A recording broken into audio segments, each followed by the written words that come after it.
file and upload it, and we're going to make it available to collaborate, communicate, distribute, support multiple productions at the same time. So if I want to see for the 10 production, what are my visual effects assets? I can mouse over, I can see that this asset's been denied, who's the artist, when it was received, the time code. When I dive into the asset, we've got various tools for security, on-the-fly watermarking of all images, videos, PDFs, so it's going to have your name on it as you look at it. We create a high and low res proxy automatically at 150 frames a second. We can then do all our different annotation capabilities, drawing directly in the system.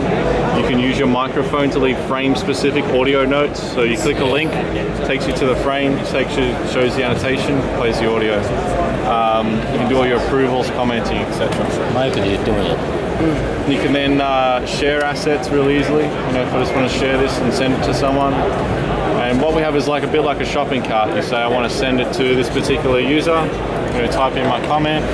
Say you can see it for 2 days and send. So just like a layer of digital rights management. You're sharing it securely, bid management, that kind of stuff.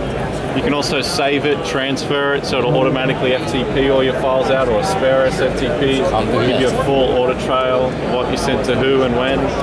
And you end up with this kind of inbox of all these different collections of assets. So here's another bid from another point in time. And then I can review that at any point in time, get a sort of streamlined reviewing platform. Give me sort of a slideshow. These are really low-res images, so the quality. Watermarked on the fly, just presented in a streamlined sort of platform. It can also be viewed on your iPhone, iPad, Android. Just swipe across, swipe up to approve and down to reject. Just jump into some high quality stuff. And just quickly and easily do reviews. Yep, yes, no, that kind of good stuff. Just really streamlining the review and approval process. So now if I jump back to the actual review mode,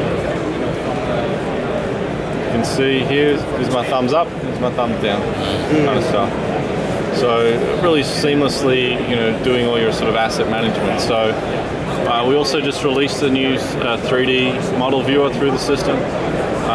So you can now take any Maya or Max file, make that viewable. Unity browser? Sorry? Unity browser? Yeah, it's the Unity viewing platform. So you can do all your sort of different lighting.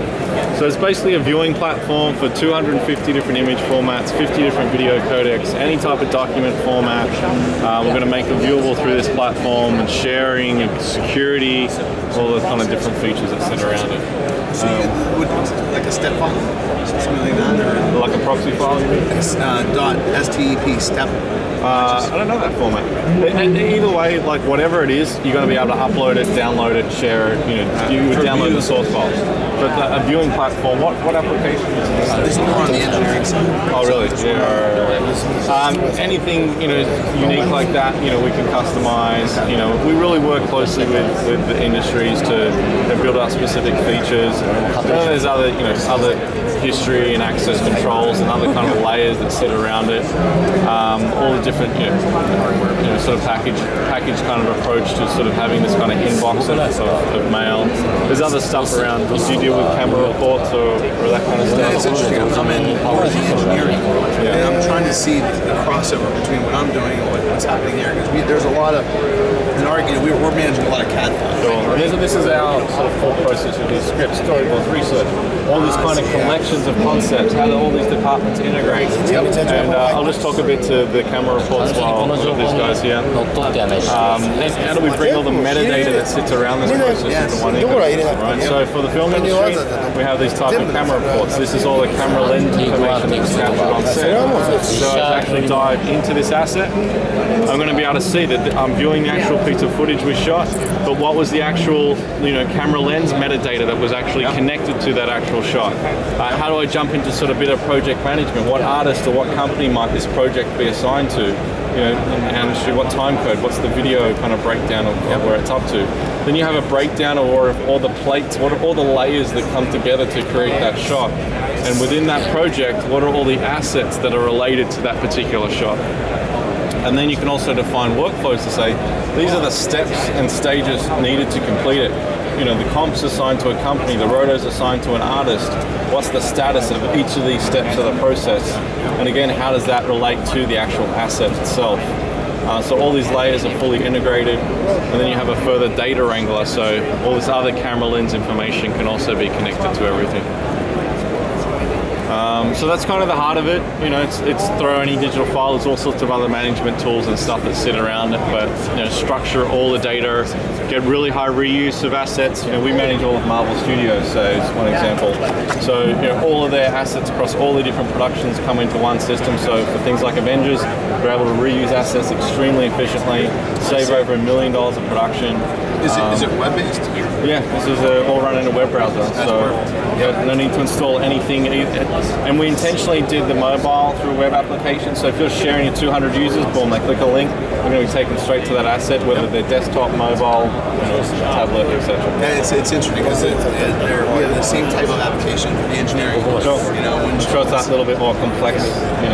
What do you guys sell? Is it per user? Yes. How much is it per user? As a viewer, if you're someone who's coming in and viewing assets, it starts at about $30 a month, and it scales down. The more users you get, the cheaper it gets. What if you're like a heavy user? You're uploading content. If you're an uploader, we class that as active, so you're $50 a month. And if you're an administrator, which usually is only a couple of them per system, it's $100 a month. So it's really about how much we have to support each level, how much to train. Same thing. We have heavy and light users. Sure. So very similar. Yeah, and we want to see the pricing model. Ours is more expensive? Ours is. All right. Yeah, definitely. You can buy, yours is all on demand. Can you buy this user license forever? Well, literally, you can't kind of get a forever license. You are paying per month, but literally, if you have 30 users one month, you pay for that. If you have 25 the next, it's really, if a user uses it once in that month, we'll tag it, but if they don't, you don't pay. So it's all on demand. It's software as a service rather than, because we have ours, they can install on their own server as well. Yes, we have a local enterprise as well. So Marvel runs everything locally. We can synchronize between multiple locations. So if you have multiple offices, you can have multiple systems. You're all at gigabit speeds. We'll synchronize the data, even based on project. So Iron Man 3 goes out to North Carolina, and Thor 2 goes out to the UK. Drop a file on those, and they automatically come back. What backend database do you use? At the moment, we do a combination of NoSQL and MySQL. So depending, for the what MySQL was the other one? NoSQL. NoSQL. Yeah, it's a higher speed database that handles less structured data but more large sets of data. Okay. It's kind of sort of new web technology. My background's web.